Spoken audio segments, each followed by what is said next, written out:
Bonjour et bienvenue sur Tourism Marimi, le podcast qui te fait découvrir les métiers et formations du tourisme. Aujourd'hui, j'ai le plaisir d'accueillir Elodie Kim, assistante ressources humaines au Ritz Paris.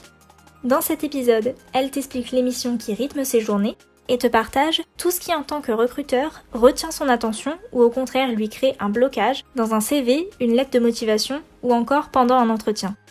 Elle te dévoile également comment elle cumule aujourd'hui 10 ans d'expérience dans le secteur de l'hôtellerie-restauration à seulement 24 ans, en te présentant notamment la filière encore peu connue du bac technologique, sciences et technologies de l'hôtellerie et de la restauration, qu'elle a suivi au lycée. Pour découvrir tout ça, je t'invite donc à rejoindre ma conversation avec Elodie. Bonjour Elodie, merci d'avoir accepté mon invitation, je suis très contente de te recevoir aujourd'hui. Est-ce que pour commencer, tu pourrais te présenter rapidement ? Oui, bonjour Marie, je suis contente aussi de pouvoir échanger avec toi. Je m'appelle Elodie, j'ai 24 ans. Je suis issue d'une formation hôtelière et en fait la veille du confinement, j'ai signé mon contrat pour rejoindre le Ritz Paris en tant qu'assistante ressources humaines. Et malheureusement, le lendemain, c'était le confinement et donc j'ai pas pu vraiment débuter entre guillemets mon activité professionnelle. Et jusqu'à ce jour, j'ai pas pu exercer mes fonctions puisqu'on était placé au chômage technique étant donné que l'hôtel a été fermé une grande partie du temps. Et donc, j'ai cherché, on va dire, en dehors de l'hôtellerie-restauration pour pouvoir continuer d'exercer des fonctions en ressources humaines. Et donc, la semaine prochaine, je commencerai dans un nouveau secteur, autre du coup, en attendant que l'hôtellerie-restauration retrouve sa forme, on va dire, d'avant-crise. Je comprends. C'est vrai que c'est pas facile pour toute l'industrie du tourisme en ce moment, mais c'est vraiment de toi-même que tu as décidé de changer de secteur pour l'instant. Pour l'instant, oui, c'est de moi-même, mais c'est un petit peu à moitié, on va dire, à contre-cœur, parce que c'est vrai que souvent dans les métiers du tourisme et de l'hôtellerie-restauration plus particulièrement, c'est vraiment des métiers de passion. Moi, j'ai commencé dès la seconde à être dans ces métiers, et donc forcément, ça me fait bizarre aujourd'hui, après 10 ans, de devoir changer. Mais voilà, après, c'est un mal pour un bien. Je vais peut-être découvrir d'autres choses pour après pouvoir revenir dans l'hôtellerie-restauration avec de nouvelles méthodes, en ayant une vision peut-être plus large des ressources humaines. Donc voilà. Je sais pas encore pour combien de temps, mais... T'as raison. C'est vrai que si c'est depuis mars, ça fait un bon moment là déjà, ouais, que du coup, tu te retrouves sans activité. Donc c'est vrai que ça commence à faire long. Et du coup, en quoi ça consiste ton métier ? Qu'est-ce que tu faisais ? T'étais où avant ? Avant de signer au Ritz, je travaillais au Castille Paris, un hôtel 5 étoiles juste en face du Ritz, mais qui n'a pas la distinction Palace. Et donc j'étais assistante ressources humaines. Le service ressources humaines était beaucoup plus petit que celui du Ritz où il y a plus d'une dizaine de personnes. Nous on était deux, donc ma responsable ressources humaines et moi. Et donc mes missions étaient assez variées. Ça allait de l'administration du personnel, c'est-à-dire gérer toute la partie contrat de travail, déclaration préalable à l'embauche, suivi des visites médicales, avenants, etc. En fait, la vie du salarié de son entrée à sa sortie. Il y avait aussi toute une partie recrutement. Malheureusement, comme dans beaucoup d'hôtels, on avait un turnover qui était assez élevé. Donc, le but, c'était de rechercher des talents et des futurs collaborateurs qui resteraient le plus longtemps possible et qui collaient avec et l'exigence qu'implique un hôtel 5 étoiles et une personnalité, on va dire, qui diffère et qui colle aussi avec l'équipe qui est déjà en place. Donc, ça fait beaucoup de critères pour, beaucoup de candidats ou selon les postes, parfois peu de candidats. Donc, voilà, toute une partie recrutement qui était assez complexe, entre guillemets. Et la partie paye également, forcément, à chaque fin de mois pendant à peu près 10 jours. C'était vraiment la paye des salariés fixes et des salariés en extra qu'on a pour tous les événements ou quand il y a des pics de réservation, etc. Voilà, on fait appel à des contrats d'extra pour 1, 2 ou 3 journées. Donc voilà, la gestion de la paye principalement. C'est intéressant parce que moi, je travaille dans une agence de voyage et je sais que les RH s'occupent, comme toi, du recrutement et de toutes les missions que tu disais. Mais j'avais l'impression que le recrutement, c'était moins régulier que dans un hôtel parce que l'équipe, ça grandit pas forcément tous les jours. En fonction de si l'entreprise grandit, il y a peut-être des nouveaux postes qui s'ouvrent. Si jamais il y a des personnes qui démissionnent, effectivement, il peut y avoir des annonces. Mais c'est vrai que ça m'avait pas l'air d'être aussi régulier. Donc du coup, toi, tu passais quand même beaucoup de temps à recruter des gens vu qu'il y a, comme tu disais, beaucoup de turnover. Ouais, exactement. C'est assez compliqué parce que il y a des postes où on reçoit énormément de CV et de CV qualitatifs avec beaucoup d'entretiens où les choix sont super difficiles à faire. Et autant pour des postes, par exemple pour le métier de chef de rang, Je pense que depuis le premier jour de mon contrat et jusqu'à mon dernier jour, donc pendant 1 an et demi, ce poste a été ouvert parce que même si on arrivait à en recruter, on avait entre-temps un autre qui était parti ou une autre. Et c'est vrai que c'est des postes et des métiers, je pense, qui attirent moins. En tout cas, de moins en moins. Et du coup, franchement, c'était assez compliqué ce style de poste. Et c'est pour ça qu'en restauration, on avait beaucoup d'extras. Aujourd'hui, il y a beaucoup de jeunes qui soit sont à l'école et à côté, du coup, peuvent faire que des extras puisqu'ils peuvent pas signer un CDI, soit préfèrent faire des extras pour la souplesse, on va dire, du contrat. Puisque s'ils veulent, ils peuvent dire oui. S'ils veulent pas, ils veulent dire non. Forcément, en CDI, on a un planning. Donc, si on le respecte pas, ça devient une faute. En extra, ils ont cette liberté de, s'ils veulent travailler, entre guillemets, 1 mois non-stop, enfin, j'abuse, mais pour faire gros, ils le peuvent, et le mois suivant, ne pas travailler et partir en vacances, voilà, ils peuvent le faire. Alors qu'en CDI, forcément, c'est plus compliqué. Donc, c'est vrai que c'est difficile aujourd'hui pour nous de trouver des candidats motivés et formés à faire les métiers de salle en CDI. C'est assez compliqué. Je comprends. Et du coup, en fait, quand tu fais du recrutement, qu'est-ce que tu recherches J'imagine que ça dépend aussi du poste, forcément. Mais ouais, qu'est-ce que tu recherches dans un CV, dans une lettre de motivation, par exemple?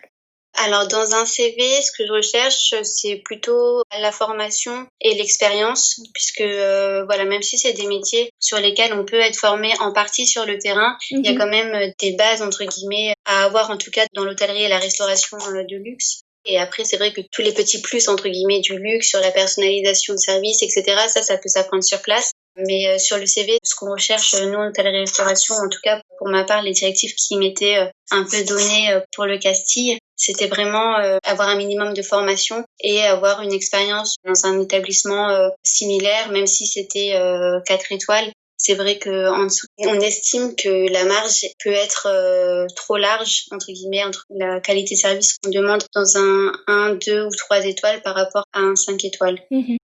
Donc voilà, pour les CV, principalement, c'est la formation et surtout l'expérience, parce que le niveau de diplôme, c'est pas le plus important, que la personne ait un CAP ou un BTS ou une licence. Pour les métiers, en tout cas, opérationnels, en hôtellerie, on a la chance de pas, juger uniquement sur ça. En tout cas, moi, je pense qu'on n'a pas à juger uniquement sur ça. Mais c'est vrai que l'expérience, par contre, professionnelle, le fait d'avoir fait des stages dans des beaux établissements ou une alternance, etc., c'est quelque chose qui est important et qui rassure aussi d'un côté, faut pas se mentir, le recruteur, de se dire que bon, il a fait 1 an dans telle ou telle maison, c'est que la personne est motivée, c'est que la personne vise l'excellence, etc. Donc c'est quelque chose qui rassure. Et dans une lettre de motivation, alors moi je suis totalement pour la lettre de motivation. Déjà parce que comme il y en a pas beaucoup qui nous en envoient, ça distingue un petit peu la candidature. Et puis aussi, pour certains métiers, ça permet de voir le niveau, on va dire, d'écrit, les fautes d'orthographe, la façon dont les phrases sont formées, etc. Alors si c'est pour faire une lettre de motivation copier-coller d'internet qu'on connaît par cœur, ça sert à rien. Ça, par contre, vraiment, autant envoyer que le CV. Mais à partir du moment où on personnalise un minimum sa lettre de motivation, en au moins citant le nom de l'hôtel, pour montrer qu'on s'est un petit peu renseigné, même sans me raconter toute l'histoire de l'hôtel, juste préciser pour quel hôtel on postule et parler un petit peu de soi de manière différente, que je suis très motivée. C'est vrai que c'est important et ça peut vraiment faire la différence. C'est encore une fois un gage de confiance et ça rassure le recruteur de voir que la personne s'est un petit peu motivée justement pour ce poste. Non, c'est intéressant parce que je savais même pas que c'était optionnel la lettre de motivation. Pour moi, ça allait toujours ensemble. Enfin, je pensais qu'on était obligé de le faire. Donc, alors non, malheureusement entre guillemets. Après ça, c'est les recruteurs ont des points de vue différents sur ça, mais c'est vrai que à mon sens, la lettre de motivation c'est très important parce que c'est la chose qui peut vraiment faire la différence quoi. Sur des CV similaires, c'est vrai que un avec une lettre de motivation et l'autre sans, on se dit qu'avec la lettre de motivation, il est peut-être plus engagé et déjà un peu plus motivé à rejoindre l'entreprise que quand on reçoit juste un CV tout seul, même parfois sans mail dans le corps du texte, sans corps du texte dans le mail plutôt. Juste un CV joint avec candidature, je sais pas, chef de rang ou barman ou réceptionniste, sans même un bonjour, veuillez trouver 6 juin. C'est vrai que c'est un petit peu froid et on se dit que en fait la personne envoie son CV comme ça à tout ce qu'il peut.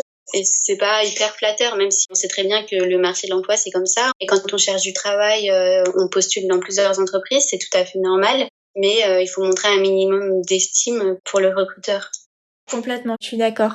Et du coup, est-ce que sur les CV, par exemple, il y a des choses, pas forcément, parce qu'évidemment le contenu est très important, et ça doit l'être plus que la forme, mais est-ce que tu as repéré sur des CV, par exemple, des petites choses visuelles ou des informations pas communes? Tu t'es dit, ah, c'est intéressant, je vais peut-être le garder pour plus tard, même si au niveau de l'expérience ou autre, c'est pas forcément ce qu'on attend au départ. La première chose qui est importante pour moi dans un CV, c'est que visuellement, il soit joli. Même sans le vouloir, c'est humain. On a plus envie de passer du temps sur un CV qui est joli, qui est un peu aéré, etc., que sur soit juste un bloc d'écriture, etc. C'est important de mettre en forme son CV. Et en plus, la mise en forme, on dit beaucoup sur la personnalité, entre guillemets. Voilà, un CV soigné, on se dit que la personne, elle va faire attention, qu'elle est peut-être perfectionniste, qu'elle est rigoureuse, etc. Et puis, il y a de plus en plus de CV, entre guillemets, originaux. Voilà, quelqu'un qui ose mettre, je sais pas, des couleurs très vives, etc. Alors, je dis pas que c'est bien ou que c'est pas bien, mais ça en dit aussi sur sa personnalité et ça nous aide à comprendre, en tout cas à imaginer, puisqu'on n'est pas devin, mais à imaginer que, voilà, cette personne-là, elle est hyper dynamique ou des choses comme ça. Donc déjà, la présentation, on va dire, visuelle de loin, même sans lire ce qu'il y a écrit, c'est super important pour moi. Après, ce qu'il y a écrit dans le CV, vraiment, je pense que c'est très important, au-delà des parties communes et courantes, les compétences. Pour moi, c'est super important. Forcément, il y a la partie donc expérience et diplôme, voilà, qu'on retrouve un peu sur tous les CV et c'est normal puisque c'est ce qu'on recherche en lisant un CV. Mais je pense que mettre une partie compétences ou savoir-faire, enfin voilà, on appelle ça comme on veut, pour préciser un petit peu, c'est important parce que un même intitulé de poste dans une entreprise comme par exemple au Castille, qui est donc un 5 étoiles, mais qui reste un entre guillemets petit 5 étoiles, niveau capacité de chambre, j'entends. C'est pas pareil que être chef de rang dans un palace ou au contraire dans une brasserie ou voilà. Chacun a des points positifs et négatifs forcément, mais c'est vrai que c'est pas forcément, même avec le même intitulé de poste, les mêmes missions qui sont confiées, les mêmes responsabilités, etc. Donc c'est important de préciser un minimum les tâches qui ont été confiées et donc derrière les compétences qui ont pu être développées. Et ça, je pense que c'est vraiment important. Après, toute la partie passion, hobby, etc., c'est pareil, ça en dit long sur le candidat qui nous a envoyé son CV. Par exemple, dire qu'on aime faire du footing ou dire qu'on aime faire du football ou du volley. Il y a un sport entre guillemets individuel, il y a un sport collectif. C'est aussi différent, ça peut être aussi rassurant de se dire que la personne, depuis 10 ans, elle fait, je sais pas, du volley en club par exemple, et donc qu'elle a une équipe, qu'elle a l'habitude de travailler en équipe. On imagine que pour elle, l'esprit justement de solidarité du coup est important. Enfin voilà, plein de choses comme ça qu'on essaie de décrypter à travers un CV, même si parfois on se trompe et parfois un très beau CV, visuellement au final le contenu est beaucoup moins intéressant ou au contraire le CV ne paye pas de mine mais les expériences sont excellentes. Forcément c'est au cas par cas, mais voilà, si on peut faire un CV joli et qui sorte un peu de l'ordinaire dans le sens où on ne se contente pas d'écrire ses expériences et ses diplômes. Et c'est important, quelque chose d'organisé, forcément ne pas mettre ses expériences ou ses diplômes dans n'importe quel ordre. Enfin, il y a un ordre chronologique à suivre. Alors qu'on parte du plus récent au plus ancien ou vice-versa, ça n'a pas trop d'importance en tout cas à mes yeux, puisqu'on comprend vite comment ça fonctionne. Mais quand on passe de 2017 à 2013 puis à 2019, c'est un peu brouillon et ça fait peur en fait, ça rassure pas trop. Ouais, je comprends. C'est intéressant ce que tu dis sur les hobbies parce que moi personnellement, c'est une section que je mets pas dans mon CV parce que j'ai préféré mettre par exemple une bucket list vu que je suis aussi dans le tourisme. Je me suis dit je vais mettre une petite bucket list de qu'est-ce que j'aimerais faire comme voyage, ce genre de choses parce que justement, je voyais pas l'intérêt en fait de dire qu'est-ce que j'aime. Peut-être pour mon dernier emploi, on m'a posé comme question qu'est-ce que j'aimais faire en dehors du travail. Mais franchement, on a passé 2 secondes dessus, donc je pensais pas que c'était aussi important. Je pensais que c'était juste histoire de dire on est humain, faisons la conversation. Ouais. Non, en fait, je pense forcément que ça dépend des boîtes, ça dépend peut-être des secteurs et ça dépend aussi du recruteur parce que chacun a une sensibilité différente. Donc forcément, et là je parle un peu en mon nom, mais à mon sens en tout cas, la personnalité du candidat qu'on a en face est hyper importante. Encore une fois, à diplôme ou à expérience quasi égale, puisque personne n'a le même parcours forcément et heureusement. C'est vrai que la personnalité, ça y fait beaucoup parce que quand on prend un poste, on rejoint une équipe et même si la personne est excellente dans ce qu'elle fait ou quoi que ce soit, si sa personnalité ne colle pas du tout avec les 3, 4, 6 ou 20 membres qui sont déjà en place dans l'équipe, c'est vrai que ça peut poser problème et voilà, une personnalité très très différente, ça peut complètement nuire à une équipe. Alors c'est un peu entre guillemets triste à dire, mais c'est vrai que la personnalité de la personne, en plus de son expérience et de ce qu'elle peut apporter niveau professionnel purement, on est obligé aussi de prendre en compte, en tout cas dans les métiers de l'hôtellerie-restauration qui sont quand même des métiers humains, le côté justement humain de la personne qu'on va recruter, sa personnalité et puis sa façon d'être et de penser, même si dans un entretien et encore moins dans un CV, c'est difficile de cerner à 100% une personne. Mais voilà, c'est vrai que ça donne des indices, on va dire, sur la façon dont on peut ou risque de se comporter la personne qu'on recrute.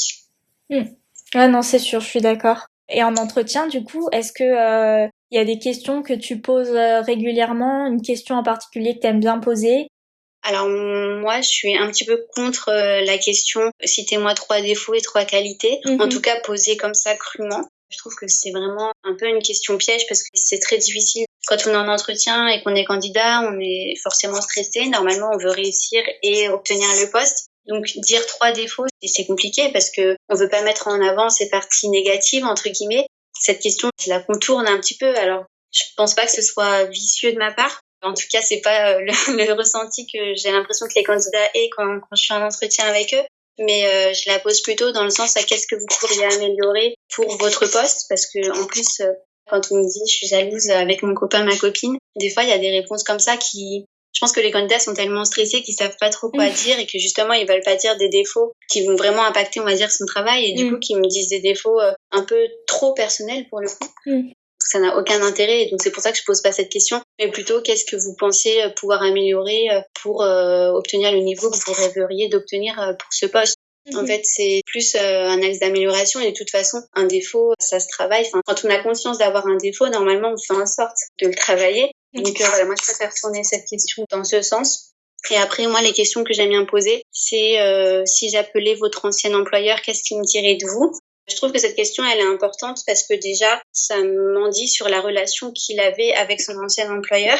C'est vrai que c'est aussi un peu un gage de confiance, entre guillemets. Et donc, c'est une question que j'aime bien poser. Et ça permet aussi aux candidats de se vanter parce que généralement, ils me disent des choses plutôt positives, de se vanter sans que je lui dise quelles sont vos plus grandes qualités. Ça lui permet de prendre un œil extérieur parce qu'en fait, on se pose la question différemment. Du coup, quand on se dit qu'est-ce que les autres pensent de moi, c'est pas qu'est-ce que moi je pense de moi. Je sais que ça gêne un peu parfois les candidats de me dire en gros je suis géniale. Ça les gêne un peu de me le dire.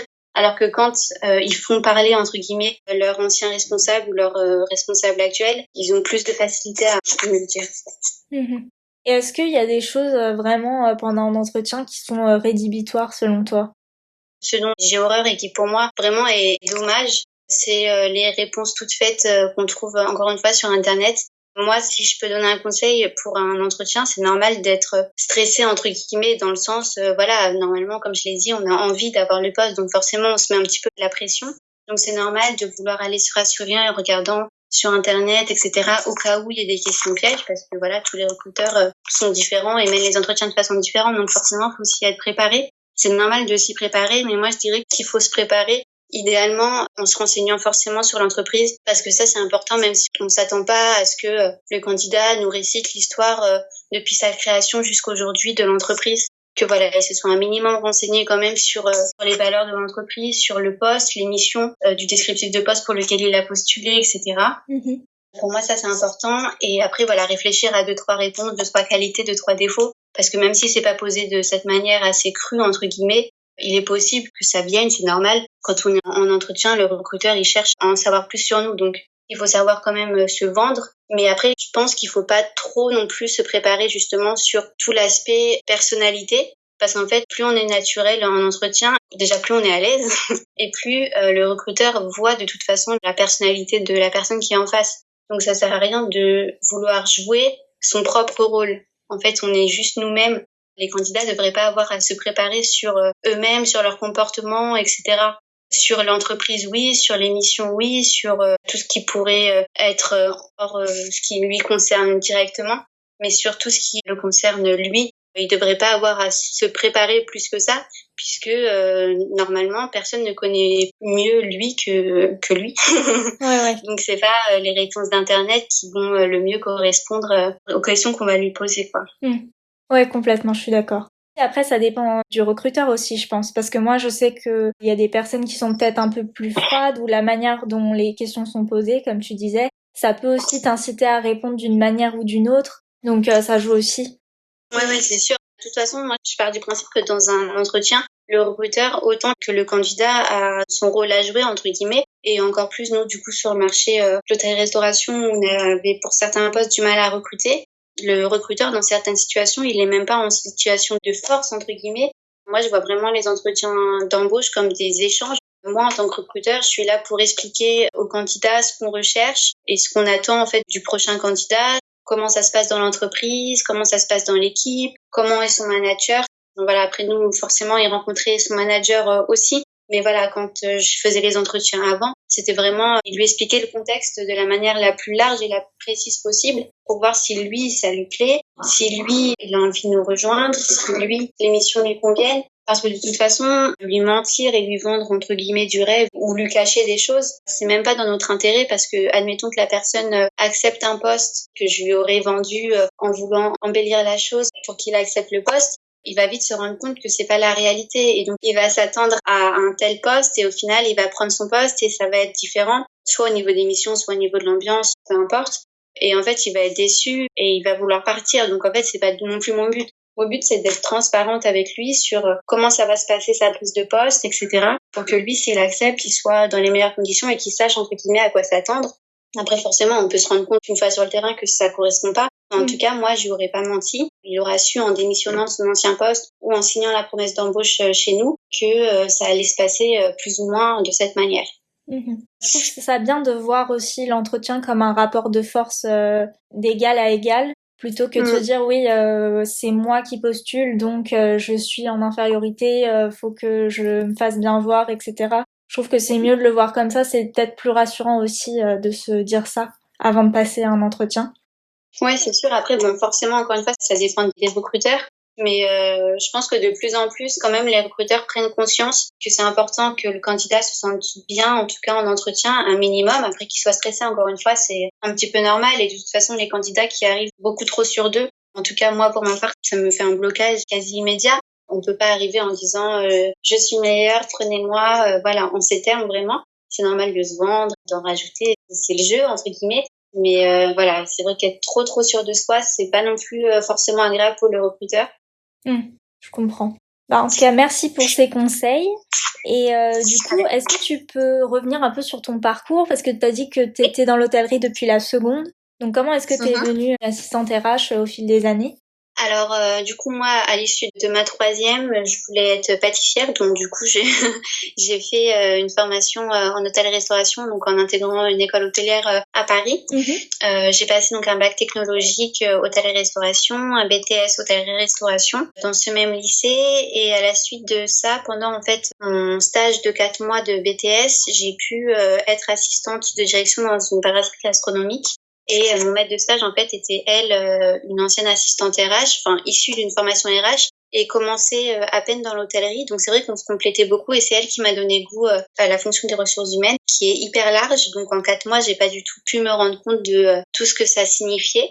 Du coup, à l'issue de mon BTS, j'ai continué par une licence pour me spécialiser dans l'hôtellerie de luxe. Donc, j'ai fait mon alternance au Bristol en tant que gouvernante d'étage. Donc, c'est là que j'ai découvert l'univers des palaces, qui est quand même un univers très différent de toutes les autres formes d'hôtellerie que j'avais pu connaître jusqu'à présent. Même en ayant travaillé dans du luxe, dans du 4 ou dans du 5 étoiles, c'est vrai que voilà, Palace, ça a vraiment toute une autre dimension. Tout est très différent. Ça m'a beaucoup plu. Mais voilà, j'avais toujours cette idée de faire des ressources humaines. Donc, je me suis ensuite, après ma licence, spécialisée en ressources humaines, en ayant un diplôme à la Sorbonne de gestion des ressources humaines. Et là, j'ai pu faire mon alternance dans un hôtel en ressources humaines. Et voilà, je suis rentrée comme ça dans ce métier. Et à l'issue de ma formation et de mon alternance, j'ai trouvé donc mon CDI au Castille, où j'ai eu la chance d'être formée par ma responsable RH qui est très très pédagogue et vraiment passionnée de son métier et qui m'a donc transmis énormément de choses. Donc voilà, aujourd'hui, je continue d'évoluer dans les ressources humaines. Et voilà, si je peux allier l'hôtellerie-restauration, qui est quand même ma première passion, et aussi le secteur que je connais le mieux, puisque donc ça fait 10 ans, malgré mon jeune âge, que j'y suis. Et les ressources humaines, qui est vraiment aussi un métier, je trouve, de passion. au final, les deux se rejoignent beaucoup parce qu'il y a la notion d'humain, que ce soit dans les restaurations et dans les ressources humaines. Voilà, c'est vraiment le top, en tout cas pour moi. Et donc voilà, comment j'ai réussi à atteindre mes fonctions. C'est bien de voir que ouais, ça a été un cheminement et j'imagine que ça a été un peu au hasard que tu as découvert les ressources humaines au départ. Ouais, totalement. Oui, totalement. Du coup, c'était pendant mon stage, je pensais pas du tout. En fait, on connaissait même pas parce qu'on n'a pas de cours de ressources humaines, on a des cours de droit du travail, mais bon, c'est du coup un peu le côté entre guillemets barbant du secteur, voilà, avec des choses très strictes, etc.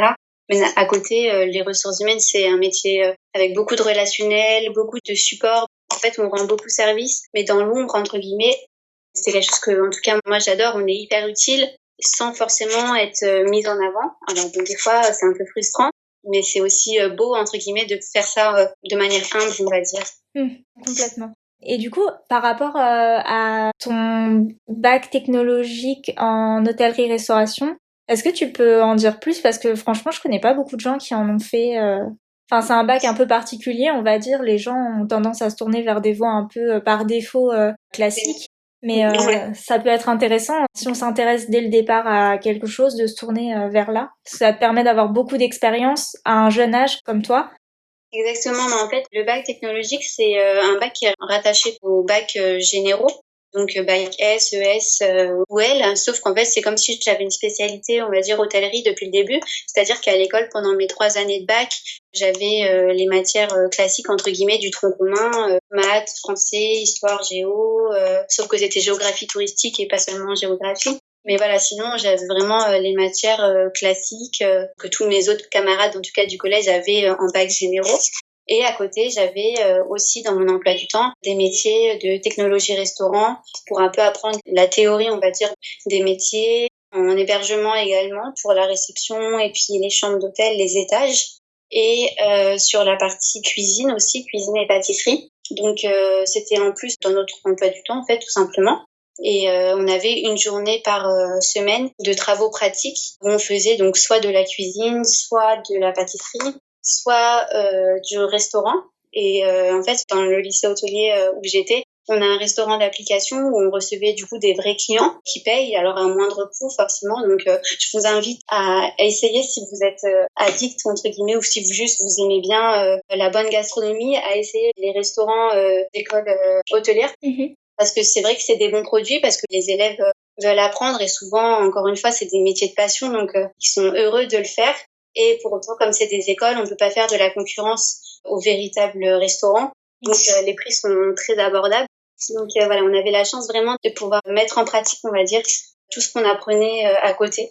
Et c'est vraiment des super souvenirs et entre collègues, enfin entre camarades et dans la vie de tous les jours parce que ça ouvre les portes, comme tu l'as dit, à plein de formations. Moi, j'ai plein de camarades qui étaient avec moi depuis le bac techno ou en BTS et qui aujourd'hui travaillent en commercial, en ressources humaines, en marketing. Enfin voilà, ça fait un pas seulement au métier opérationnel, purement des métiers de salle, de cuisine ou d'hébergement, mais vraiment ça peut ouvrir les portes à plein de choses.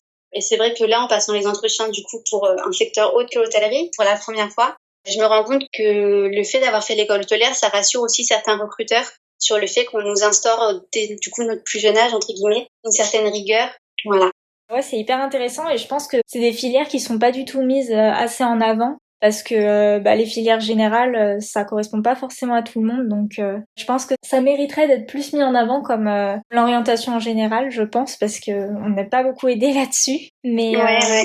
Mais moi, quand je cherchais après ma 3e quoi faire, directement, comme je voulais faire donc de la pâtisserie, je m'étais directement renseignée sur tout ce qui était bac professionnel parce que pour moi, c'était bac général ou bac professionnel. En fait, j'avais pas vraiment d'entre-deux. Et donc, à force de chercher sur Internet, j'ai découvert cette formation et même cette notion de bac technologique que je ne connaissais même pas et dont on n'avait jamais parlé malgré les différents forums où j'avais été, malgré peut-être parfois les conseillères d'orientation, des choses comme ça. Et donc sur Internet, j'ai trouvé cet intitulé de formation. Et c'est vrai que c'est quelque chose qui, au final, que toutes les écoles hôtelières proposent. Donc c'est quelque chose qui est quand même pas non plus exceptionnel, entre guillemets, dans le sens où c'est faisable et il est possible d'y rentrer sans faire de grands concours. Mais c'est vrai que c'est un bon entre-deux. En tout cas, pour ma part, ça a été vraiment le déclic. Et c'était quelle école, toi, du coup? Alors moi, j'étais au lycée hôtelier Guillaume Tirel, à Raspail, à côté de Montparnasse, dans le 14e. D'accord. Bon, je le mettrai dans la description au cas où ça intéresse des gens. Et du coup, dans ton parcours, c'est quoi la chose dont tu es la plus fière aujourd'hui? La chose dont je suis la plus fière, honnêtement, sans me vanter, je suis assez fière de manière générale de mon parcours parce que j'ai toujours fait ce que j'aimais au moment où j'aimais ce que je faisais. C'est-à-dire qu'au début, j'aimais la pâtisserie, j'ai pu faire des stages en pâtisserie. Ensuite, j'ai voulu un peu me spécialiser dans les métiers administratifs. C'est là que j'ai fait mon stage de BTS et que j'ai découvert les ressources humaines. Après, je voulais aussi voir ce que c'était que l'univers des palaces. Et j'ai eu la chance en licence de pouvoir faire mon alternance dans un palace. Parce que c'est vrai que c'est quelque chose quand même qui, en tout cas pour ma part, qui m'a attiré beaucoup. Parce qu'on en entend beaucoup parler, mais on se dit tellement et c'est exceptionnel. On se rend pas forcément compte. C'est un peu l'intouchable, l'envie de l'impossible. Et donc, j'ai eu la chance de pouvoir le faire. Et ensuite, j'ai pu me spécialiser en ressources humaines tout en restant dans l'hôtellerie-restauration. Et je dirais que c'est ce dont je suis le plus fière, c'est de pouvoir faire donc des ressources humaines dans l'hôtellerie-restauration, en fait, tout simplement. Moi, ce que j'aime d'autant plus dans les ressources humaines de l'hôtellerie-restauration, c'est vraiment qu'on a une population qui est hyper hétérogène. Ça va vraiment, il y a de toute nationalité, de tout âge, de toute catégorie sociale. Il y a vraiment de tout et c'est quelque chose, plein de cultures. C'est hyper enrichissant, on s'ennuie jamais, tout est toujours différent. Et pour ma part, c'est vraiment un plaisir de travailler pour ces gens-là. C'est vrai que c'est un beau parcours. Et du coup, tu disais que tu voulais découvrir l'univers des palaces parce que c'est vrai que ça paraît hyper impressionnant de l'extérieur. Mais du coup, comment est-ce que t'as fait pour pouvoir rentrer? Est-ce que t'as monté l'escalier, entre guillemets? T'as commencé par, je crois t'avais dit un bistrot gastronomique. Après, t'as essayé de monter un petit peu pour ensuite arriver au palace? Moi, mon tout premier stage en seconde, je l'avais fait dans une brasserie. Donc, c'était plus la quantité que la qualité dans la brasserie dans laquelle j'étais. Et en fait, donc après ce stage, je me suis rendu compte que c'était pas cette restauration qui me plaisait et ce service, on va dire, qui me plaisait. Et donc, dès mes stages suivants, j'ai pu, entre guillemets, monter en gamme en faisant en cuisine un bistrot, on va dire, gastronomique, un peu un entre-deux. Et ensuite, un stage en réception et un stage en gouvernante dans un hôtel 4 étoiles. Et ensuite, pour rentrer en palace, en fait, ça a été, je pense, principalement grâce à ma formation. Déjà, j'avais du coup un peu quand même d'expérience dans l'hôtellerie de luxe, même si encore une fois, entre les 4 étoiles et les palaces, c'est très très différent. Je dis pas qu'il y en a un qui est mieux que l'autre, mais c'est quand même très différent dans les produits et dans la manière de servir, tout simplement. Et en fait, le fait du coup de faire une licence spécialisée en hôtellerie-restauration de luxe, ils ont des partenariats plus ou moins avec un peu tous les palaces, en tout cas de la place parisienne. Et maintenant, il y en a quand même pas mal, il y en a une dizaine, donc ça fait beaucoup, à la fois peu et à la fois beaucoup d'opportunités. Et donc, j'ai eu la chance d'être présélectionnée grâce à ma formation pour passer des entretiens donc au Bristol. Et ensuite, on était plusieurs donc à passer les entretiens. Et j'ai eu la chance d'être retenue pour cette année.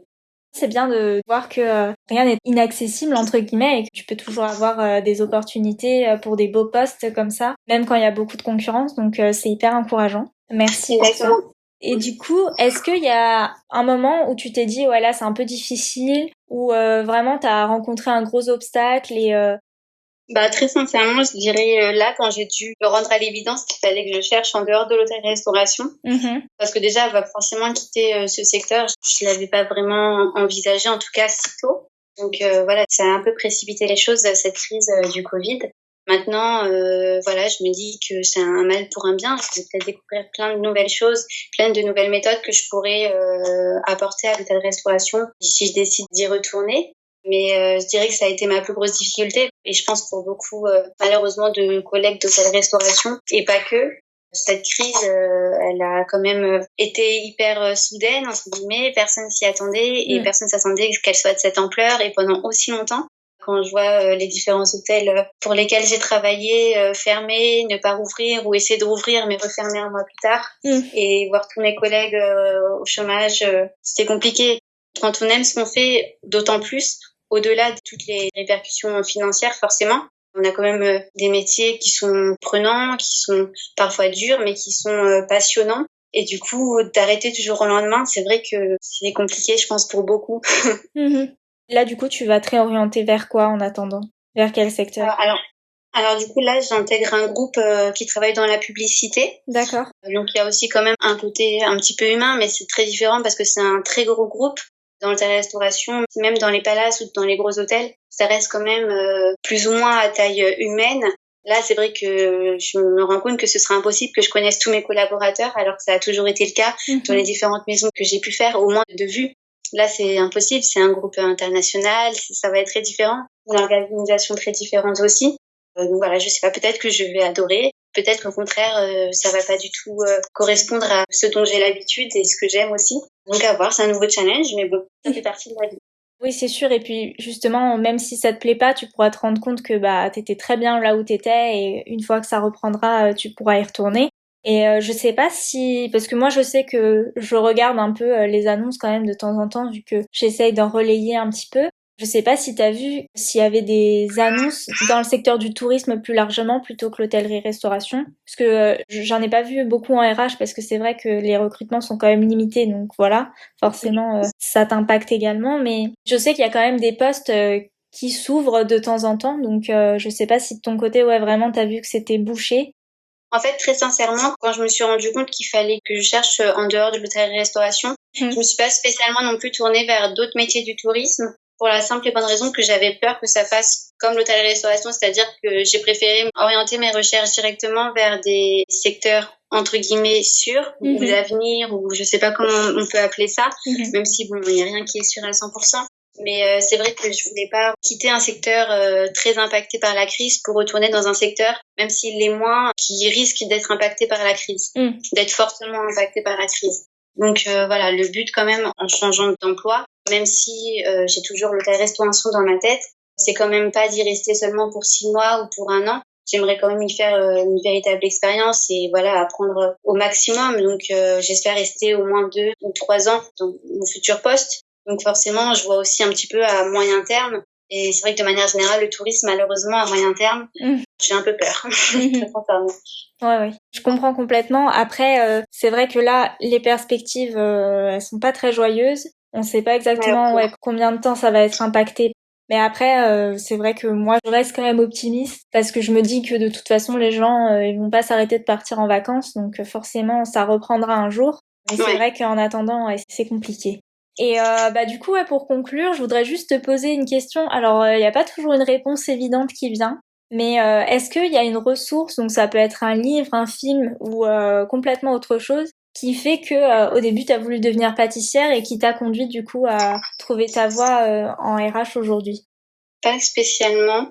Je dirais que au final, comme beaucoup de personnes, quand on leur demande pourquoi ils font de la restauration, c'est souvent une affaire de famille, c'est-à-dire soit que les parents sont déjà dans le milieu, ce qui n'est pas du tout mon cas, soit que on avait l'habitude de cuisiner avec mamie ou des choses comme ça.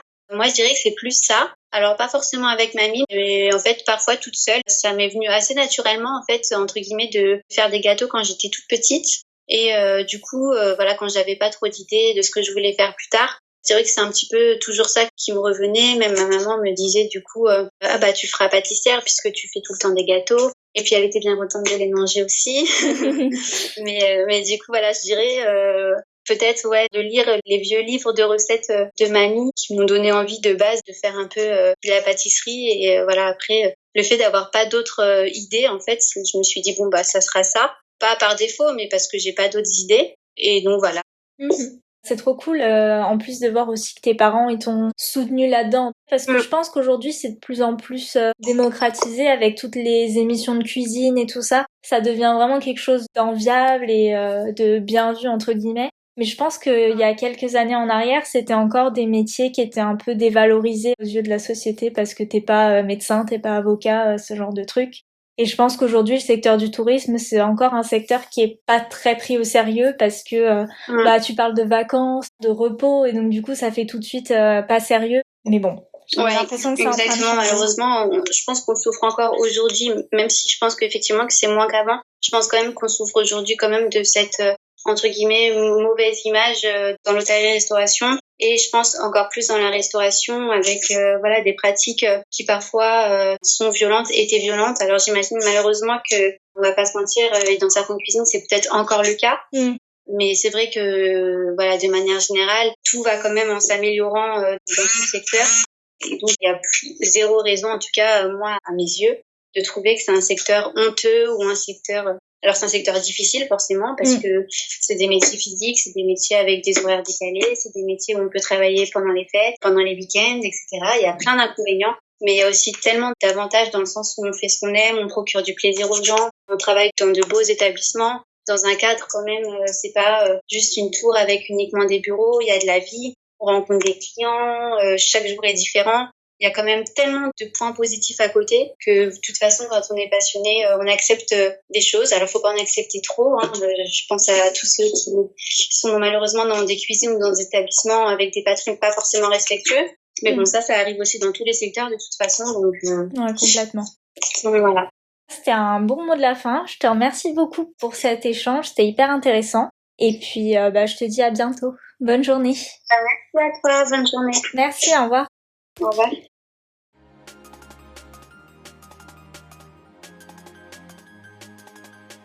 Merci de t'être rejoint à cette discussion avec Elodie. J'espère sincèrement qu'elle t'a plu. Si c'est le cas, tu peux nous le faire savoir en t'abonnant et ainsi soutenir le podcast. Si tu es actuellement à la recherche d'un poste en hôtellerie-restauration, je te conseille de t'aider de la checklist téléchargeable en description pour revoir ton CV et ta lettre de motivation ou encore pour préparer ton entretien. J'y ai en effet répertorié toutes les bonnes pratiques à appliquer et les erreurs à éviter citées par Elodie dans l'épisode d'aujourd'hui.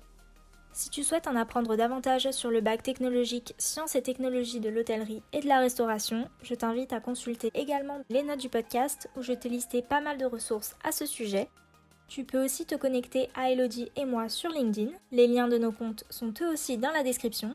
Et comme d'habitude, on se retrouve dimanche prochain pour un nouvel épisode de Tourisme Marimi. Salut!